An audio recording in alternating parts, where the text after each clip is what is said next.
လေးလွဲတာတွေကိုကြည်ရင်ကိုဆွဲခြေလန်းလေးလန်းတာတွေကိုကြည်ရင်ကိုဆွဲရိုးရိုးလေးလွဲတာနာနာကဘိုးကြီးတို့တစ်မျိုးပဲကိုလေးတောင်ကိုပဲဆွဲအေးအေးလေးပြုံးတာတွေကိုရင်ထဲမှာကိုဆွဲနွေနွေလေးကြည်တာတွေကိုရင်ထဲမှာကိုဆွဲရိုးရိုးလေးပြုံးတာကြည်တာဆန်းတော့မဆန်းလဲမနေရင်မနေနိုင်တော့ဆွဲ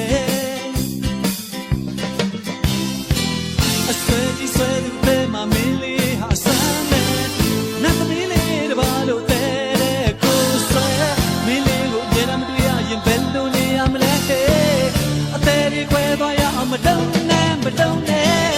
ရှိုးလေးမထုတ်သေးတဲ့ခွင်ရှင်နဲ့တကယ်ဆွဲရိုးရိုးလေးလာတာဒီကိုရှင်ထဲမှာတကယ်ဆွဲတွေ့လိုက်ရရေရိုးရိုးလေးပဲကိုလေးမယုံနိုင်တော့ဆွဲ